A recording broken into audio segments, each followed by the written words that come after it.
So we're here at the Navigny Canal. This is where Newcastle United supporters are going to be flocking to as they watch their side back in Europe here tomorrow night. Milan police very, very keen to keep all Newcastle fans in one place, and they've picked a very, very nice spot to do it. Look how picturesque this is.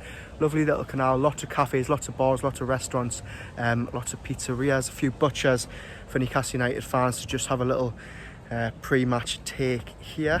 We've already heard loads of stories about what Newcastle United fans are going to have to deal there. 16 toilets between 4,000 fans. It probably isn't going to be very good after a day on the Italian beer, but it's going to be fantastic. And how many of those fans, when the draw was coming out, wanted the San Siro on the list? Yeah, 100%. I mean, it's right up there. You weren't going to get the new camp this year because Barcelona aren't playing there.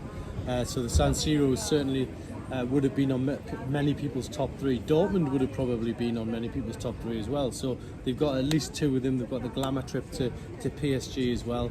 And I think this one is very special. It's a real unbelievable place to open up your account in the Champions League. Absolutely, and I think, you know, we go back 20 years ago, it was a 2-2 draw. Newcastle United would probably be happy with a draw tomorrow night. We were just having a little look at the team sheet there from that night. You know, you had the likes of Shea Given in goal, Shearer got the brace, Titus Bramble started at centre-back. What chance do you give Newcastle United tomorrow night? I think they're in with a real shout. I honestly do. Look, going into the game, I think they learned lessons from Brighton. I think Brighton are a team that play a very, very exciting, attacking brand of football. I think Milan might be a bit more patient. They'll get their foot on the ball. They might even try and lure Newcastle into a bit of a false sense of security almost. Just pass the ball around, make them feel a bit weary in front of this intimidating atmosphere. But Newcastle have got to be wise. They've got to re-educate themselves about European football. So we're here outside the San Siro. There's just a couple hours to go until Eddie Howe's pre-match press conference.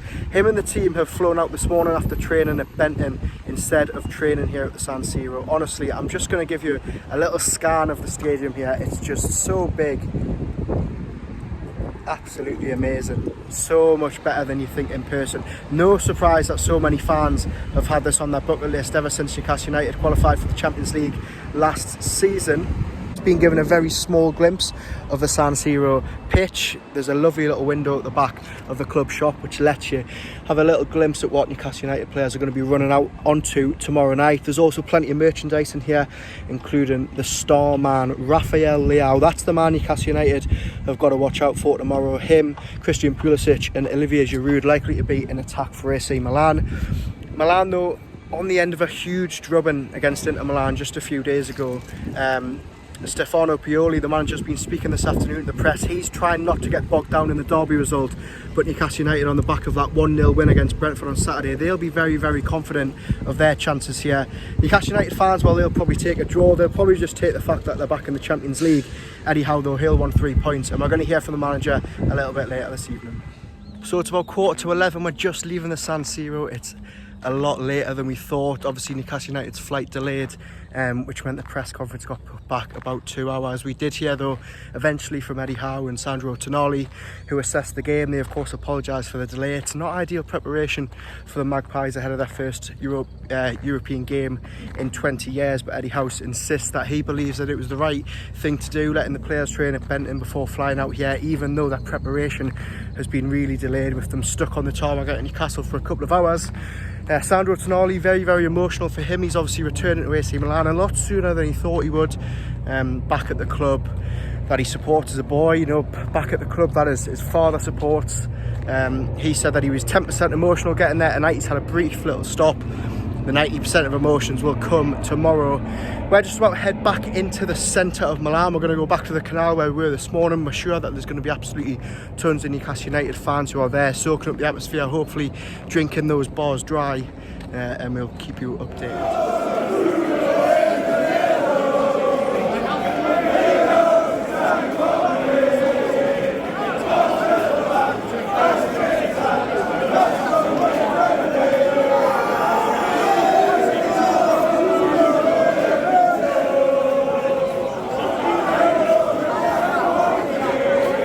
Back in the hotel after a very, very long day out and about in Milan city centre and at the San Siro. Myself and Lee Ryder, after the press conference, which was heavily delayed, helped ourselves to a little pint outside the stadium, surrounded by what we think was the Curva Sud, the AC Milan Ultras, who all seem to be gathered in the same place before the game. There's no wonder Newcastle United's fans have been sort of told to stay away from that area while they're out in Milan.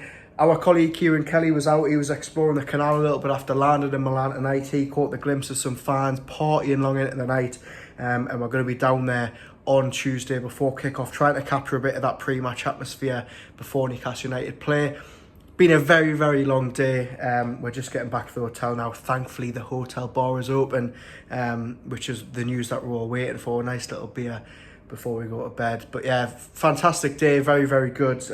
Plenty to talk about after the press conference, and we're just all looking forward to tomorrow now.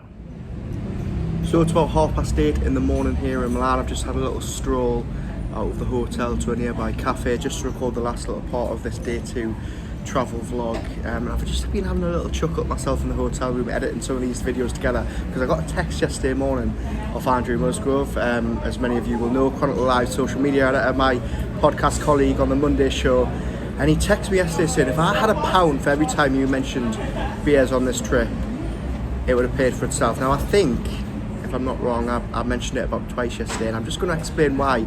You know, that beer was so key at the end of last night. It was a very, very long day for myself and Lee Ryder. We left the hotel just outside central Milan at about 10 a.m. We went straight into the canal, recorded a little Facebook Live, did a few podcasts, spoke to some fans, and just sort of got to grips with where Newcastle United fans are going to be enjoying the game this evening.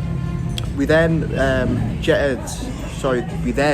got our first food of the trip. We got a nice little pizza. Look how good that is. It was gone in about 50 seconds, I'll tell you that, but it was very, very good.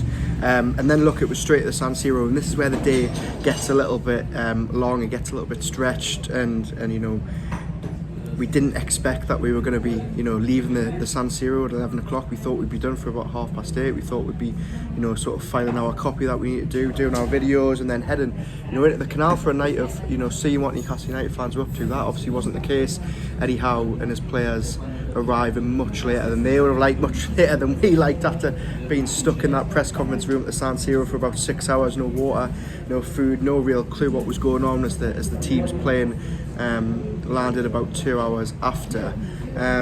During the time that me and Lee were in the San Siro, there was a huge storm outside, torrential rain, really, really strong winds. You could hear it whistling through the stadium as you were walking, like, sort of in and around the ground on the concourses. But you know, that was why when we finished at 11 o'clock and we left the stadium, and we sort of bumped into those ultras, which we didn't expect to be seeing, we just sort of took the quick opportunity to grab a pint. So if Andrew says anything today, he's got his explanation. And now, you know, I think I've mentioned it 4 times, so there we go. Hopefully you can hear me. I'm, you know, sat roadside here in Milan on location. And I know we've just been sort of talking a little bit tongue-in-cheek there about the day yesterday and how long it was, but on a serious note, you know, Eddie Howe was quizzed about this at his press conference. You know, it was the main talking point among the British press. I was actually sat next to 3 Italian journalists who all had their headsets on, and every time this question kept getting brought up, they were sort of looking at each other and scoffing and laughing as to say, why are the Newcastle United press asking Eddie Howe over and over and over about his, you know, flight delay and what it means, and, you know, what they were doing on the runway. They just wanted to talk about Sandro Tonali, they wanted to talk about the Champions League, they wanted to talk about, you know, anything but the flight. But for us, local journalists and national press who'd been sat there, you know, waiting, we knew it was, you know, a big deal. This is 24 hours before your first Champions League game in 20 years, and you're, you know, stuck on the runway at Newcastle Airport. You know, you're landing in Milan much later than scheduled. Tonali and Howe have raced from the airport to get to the press conference, and then you've obviously got the players who headed straight to the team hotel. They haven't seen the San Siro yet. Lee Ryder did ask Eddie Howe about that. He said that he thinks that sort of seeing the stadium the night before and training there is overrated, which is a bit of a surprise response, I think. I think for some of those players that haven't seen the San Siro before, it would have been a fantastic experience just to, you know, get a glimpse of what that would be like. But the first time these players are going to see it is on Tuesday night when they walk out, which, you know, hopefully they're not daunted by. You know, hopefully they can overcome that emotion. We saw at Wembley how big the occasion was, and, you know, did they handle it? This time around, we hope that they do. Other than that, Eddie Howe seemed in a very good mood. You know, Sandro Tonali spoke at length about his AC Milan transfer. You know, he admitted that he felt lost when he first joined, but he could not have been more you know, more full of praise for the Newcastle United staff and the teammates for welcoming them to the club, for making them feel at home, for helping them with the language, and also for helping them with that Wetherspoon's recommendation, because we finally got the answer from the horse's mouth as to what actually happened with that. He said that he was asking his teammates for recommendations, and one of them gave him the pub, obviously the Job Bullman, the Wetherspoons on the High Street, and it's now this infamous night out that Tonali had with his family. But he took it well, you know, he took it in the spirit that it was intended. He was having a laugh and a joke about it, and you can tell he's going to be very, very excited when he walks out the San Siro a lot sooner than he anticipated after he left AC Milan over the summer. As for today, I'm about to go and get some breakfast. It's been about 19-20 hours since I had anything to eat. I'm going to go and get some breakfast. I'm then going to go to the under-21s game over at the sort of smaller AC Milan stadiums just south of the city centre, and then after that, you know, back into the centre to watch the game with the fans. We'll also have Lee Ryder and Kieran Kelly out and about in the city today, sending loads of videos over, so make sure you check those out on Chronicle Live, and we'll also have the two of those in the San Siro this evening, capturing Newcastle's return after 20 years.